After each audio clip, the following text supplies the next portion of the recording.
जय हिंद सब लोगों को। देखिए हम सब का जो एक सपना था कि कैसे यूपीएससी जैसे बड़े सिलेबस को कैसे उसे पूरा किया जाए और गांव-गांव तक के बच्चों को भारत के सबसे बेहतरीन शिक्षकों से शिक्षा दिलाई जाए। इसी क्रम में जो हमारा पिछले 6 महीने से हमारा जो पूरी तैयारी चल रही थी कि कैसे इस शिक्षा को गांव के बच्चों को ये ताकि एहसास हो, उनको लगे कि नहीं शिक्षा इतना बेहतरीन हो सकता है और पढ़ाई भी इतनी इंटरेस्टेड हो सकती है। इसके लिए उसने बेहतरीन शिक्षक की भी जरूरत होती है। 6 महीने से हम सर को तलाश रहे थे ऐसे शिक्षक को। आपको ही पता है कि हीरा ढूंढने में कितना टाइम लगता है यहाँ पर। और कई लड़कों कहते हैं सर इतना टाइम क्यों लग रहा है? तो भैया झोपड़ी बनाने में टाइम नहीं लगती, महल बनाने में सबको समय लगता है। तो इसी क्रम में हमें चाहिए थे इतिहास के एकदम बेहतरीन से बेहतरीन, भारत के सबसे बेहतरीन शिक्षक की कड़ी में हम आधुनिक भारत के सुकरात के पास आ गए हैं। आज आप लोगों को रूबरू कराते हैं मणिकांत सर के, जो किसी भी परिचय के मोहताज नहीं है और इनके पढ़ाने का तरीका लाजवाब है। पढ़ने के बाद लड़कों को फील होने लगता है कि नहीं अब तो हमारा सिलेक्शन पक्का होने वाला है। तो भारत के सबसे बेहतरीन शिक्षक से पढ़ने का आपको मौका मिल रहा है और हम खुद गौरवान्वित महसूस कर रहे हैं कि आधुनिक भारत के सुकरात के साथ आज हमें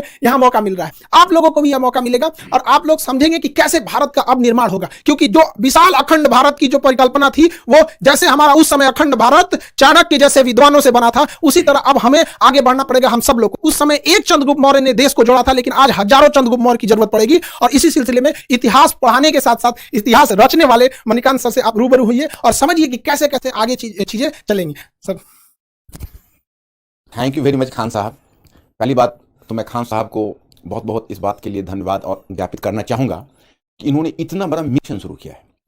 और मैं अपने स्टूडेंट्स को इस बात का भी जवाब देना चाहूँगा, क्योंकि काफ़ी क्यूरियोसिटी उनको होगी। कई बच्चे साइट पर भी लिखते हैं कि सर बहुत खुशी हुई कि आप इस मिशन से जुड़े हुए, जैसे खान साहब ने आपको अखंड भारत कहा।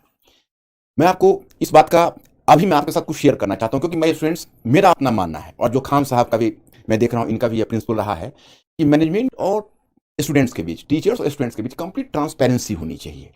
तो मैं पहले आपको बताऊं कि मैंने क्यों खान साहब के इस मिशन में शामिल होना स्वीकार किया। इन्होंने पहली बात जब कही तो मुझे काफ़ी इंप्रेसिव लगा। इन्होंने कहा कि देखिए ये कोर्स नहीं है, ये मिशन है, ऐसा मिशन जिसको हम पूरे भारतवर्ष में फैलाना चाहते हैं।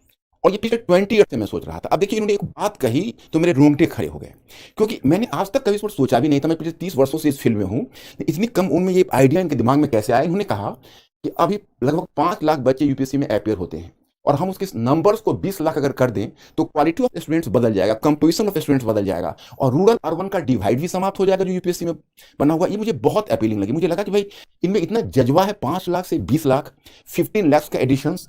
अब ये तो यही बताएंगे कैसे करेंगे, लेकिन मुझे चूंकि बता चुके हैं तो मैं चाहूंगा कि इन्हीं के मुख से आप सुने कि 5 लाख से 20 लाख कैसे करेंगे। सर का कहना है कि 5 लाख से, देखिए अभी लगभग 5 लाख लड़के यूपीएससी का फॉर्म भरते हैं, जिसके सबसे बड़े कुछ रीजन में है कि इतनी महंगी है यूपीएससी कि अगर आप सोचिएगा कि सस्ता में कहीं कर ले तो सर जैसे महान शिक्षक से पढ़ने का अवसर नहीं मिलेगा। और अगर सर जैसे महान शिक्षक से पढ़ने का मौका चाहिए तो आपके पास बहुत 2-3 लाख रुपए चाहिए। पहले के समय में एक ये था, सर जैसे कहें कि 20-30 साल से सर का भी ये सपना था कि अब देश बदलना है। तो इसी सिलसिले में अभी क्या है कि गांव के लड़कों को इतनी कम फीस में भारत के सबसे बेहतरीन शिक्षक से पढ़ने का मौका मिलेगा, मणिकांत सर जैसे शिक्षक से पढ़ने का मौका मिलेगा, तो नए नए लड़के जुड़ेंगे। और जो अभी 5 लाख लड़के फॉर्म भरते हैं, अब आने वाले समय में 20 लाख लड़के फॉर्म भरेंगे। तो जो पहले क्या था कि डीएम एसपी बड़े बड़े अधिकारियों का सिलेक्शन इन्हीं 5 लाख में होता था और ये जाके भारत के 140 करोड़ लोगों को कंट्रोल करते थे। अब क्या है, इसका दायरा बढ़ाना है ताकि ज्यादा से ज्यादा बेहतरीन लड़कों का सिलेक्शन हो सके। गरीब लड़का जो गांव में है उसके पास पैसे नहीं है तो इसका कोई अपराध नहीं है कि वो सर जैसे महान शिक्षक से ना पढ़ सके। अब हम सारे लोग इसमें आगे बढ़ेंगे और ज्यादा से ज्यादा